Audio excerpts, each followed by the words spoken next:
জগদল জমিদার বাড়ি বাংলাদেশের উত্তরাঞ্চলে সবুজ মাঠ আর গ্রামীণ নীরবতার মাঝে দাঁড়িয়ে আছে এক বিস্তৃত ইতিহাস। ঠাকুরগাঁ জেলার রানীশঙ্কর উপজেলার জগদল গ্রামে এটি অবস্থিত। সময় বদলেছে, মানুষ বদলেছে, কিন্তু এই ভগ্নপ্রায় স্থাপনাটি এখনও বহন করে একটি অঞ্চলের গৌরবময় অতীত।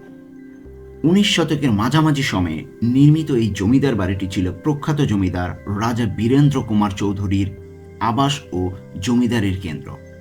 এক সময় এই বাড়ি থেকেই পরিচালিত হতো জগদল ও আশেপাশে বিস্তীর্ণ এলাকার শাসন ও প্রশাসনিক কার্যক্রম।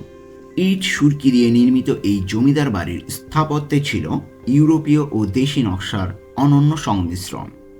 বিশাল উঠান, খেলার বারান্দা, দৃষ্টিনন্দন খিলান ও সুউচ্চ দেওয়াল সবকিছুই সাক্ষ্য দেয় এক সময়ের ঐশ্বর্য ও ক্ষমতার। দুঃখজনক হলেও সত্য, আজ জগদল জমিদার বাড়িটি প্রায় ধ্বংসাবশেষে পরিণত হয়েছে।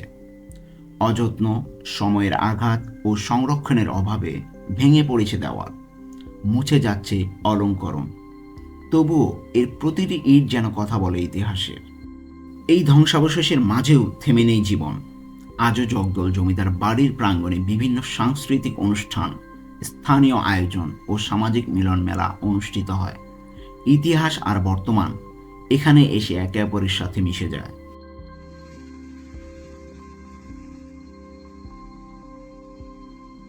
আমি মোহাম্মদ আব্দুল সালাম, ইউনিয়ন ভূমি সহকারী কর্মকর্তা। এই ভূমি অফিসের আমি দায়িত্বে আছি। এই জমিদার বাড়িতে 3 একর 37 শতক জমি আছে। কুমার রায়ের জমিদার বাড়ি। এই জমিদার বাড়ির আন্ডারে 3 একর 37 শতক জমি রয়েছে।